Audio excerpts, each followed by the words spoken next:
Alright guys, so it's snowing like crazy outside, so we gotta wait to get metal till Thursday, tomorrow.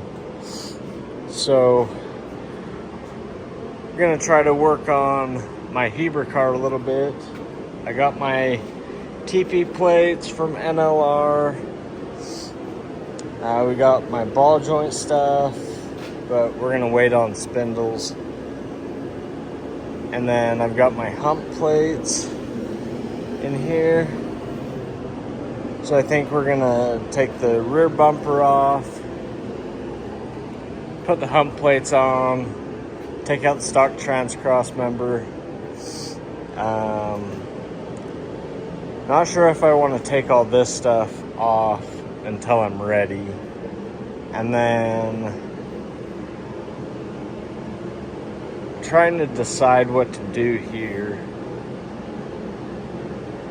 So we'll just have to see how it goes, because I'm not really sure on what I'm wanting to do, because I'm told I gotta suck the frame rails together 1.5 inches after I cut this bar. But I don't know if I can put my bumper brackets on first, or if I should put my bumper on first and then do the brackets. But I also need to take a tire to Nephi and get it a new tube put in it. So we're setting this car up front and back on 27s, and then we're actually going to be running 23s. So we're going to be setting this car 2 inches higher than what it's actually going to be once we get the wheels and tires here. Still waiting to hear back on a guy building me some custom control arms. Got the turbo heater going, but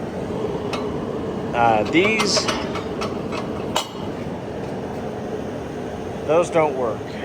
So waiting for a guy. He's supposed to make me uppers and lowers, and then if not, I've got some stock ones here, and we'll just make a set. But I really didn't want to. And then could you guys give me any insight? Is it all 91 to 95 town cars that have that gusset? Or I don't know if it's really a gusset, but let me know. Then I am gonna cut the bracket out and kind of fit up where the TP bracket's gonna land, because I'm really curious.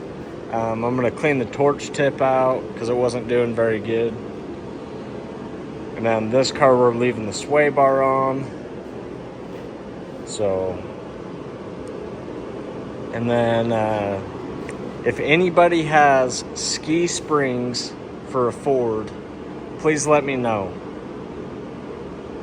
So we really need ski springs for this car, because I plan on going full bore the whole time in Heber. I'm going after that monster Mad Dog, and I'm going after overall. So let me know if you know anyone that's selling some Ford springs, or even if somebody can make them. I'll pay them to make them. But yeah, we're gonna get going on this. I'm gonna see if I can find that other phone that I video mostly with, and then I'll set you guys up on time lapses.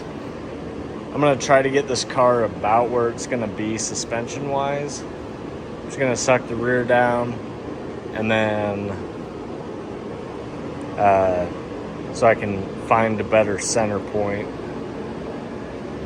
for the hump. So yeah, should be fun. It's a good day. All right guys, so we're working on the hump plates right now.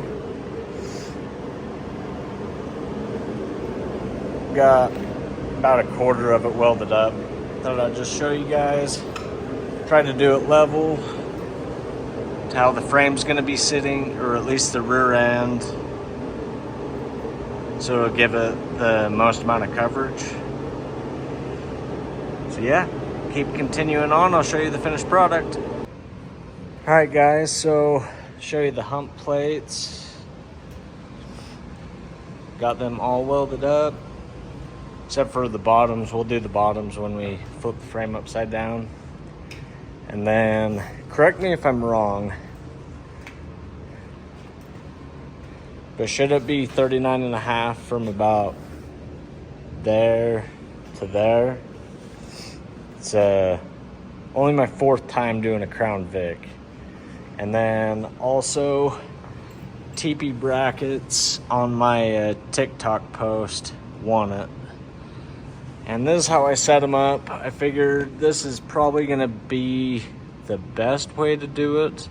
So it's level up here in the center. It's a little high because it dips down. And then it's level at the back, level at the front. And then when I tilt this thing, all the geometry will be perfectly level, hopefully transferring more pressure to the top of the spring pocket than the side. And then I picked up a new type of wire. See if I can clean it up. It's a 045 flux core. Or no, not flux core, dual shield.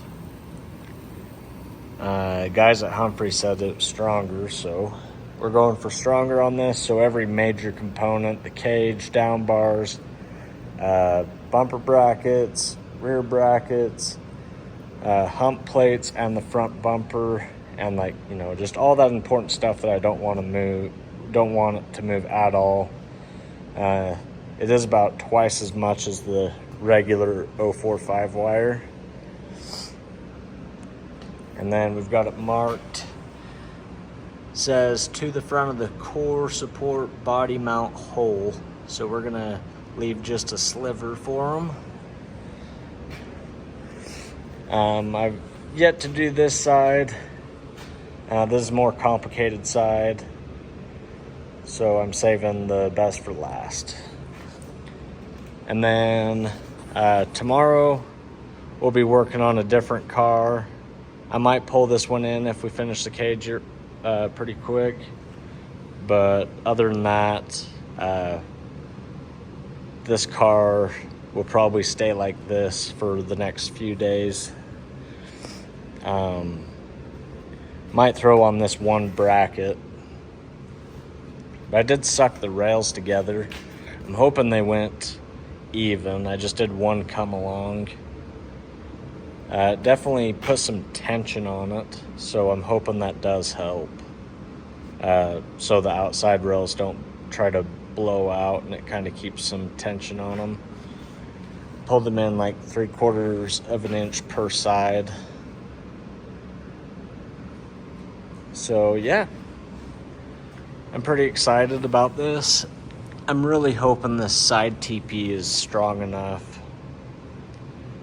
I know the rear humps, I don't think those plates will bend. If they do, it'll take a lot. And then my other idea that I had, I didn't put a chalk line on it. So if I square up this frame and go to here, I won't be able to weld all of it. I'll only be able to weld to about here. But rear caddy brackets are 22 inches long from when they're compressed all the way and welded. And they also raise the bumper 4 inches up. So what we're trying to accomplish here is once the rear end is in and all sucked down, this frame should only be 10 inches off the ground. And then, let's see, it'd probably be bottom of frame will be 10 inches off the ground, maybe 11, but the bottom of the bumper will actually be 14 inches off the ground is what the rules say. It just says rear bumper, doesn't say rear frame rail. So we're gonna try to push that rule just a little bit and do that and use a factory bracket, and then we'll be able to weld that factory bracket to here. It'll actually go over into here, and then we'll have our all thread poking up right here in this dimple spot on the, probably on the inside of the frame rail. And then we'll have our body bolt here. I'm just gonna use hockey pucks. Got them coming, so by the time I get the frame done, we'll be able to just put the body on and start working on that. But yeah, let me know what you guys think. I think these are pretty badass. I put them exactly center of the package, or that, I don't know, I found a center I liked, and so I picked that as my center of frame, because that's what it said, or center of hump, because they have to be centered. But let me know what you guys think about the rear caddy bracket idea. I think it'll work. I just want my bumper low, but I'm not sure if it's gonna benefit anything. I'm not sure if it'll benefit the car or not. So it's just an idea that I'm gonna do, and we'll see how it goes. So yeah, let me know what you guys think. I've got to go get a tube and a tire, and then we can do the front suspension. I got to track down one more A-arm, so we're not running these little things. And then we can, you know, weld our ball joints in and all that stuff and get our suspension set, and then we'll tilt it. But once we're done with bumper brackets, we're gonna weld the front, or we're gonna wait to weld the front bumper on. I'm gonna find a crap piece of steel to keep these together so I can take the come along off. And then, yeah. So let me know what you guys think.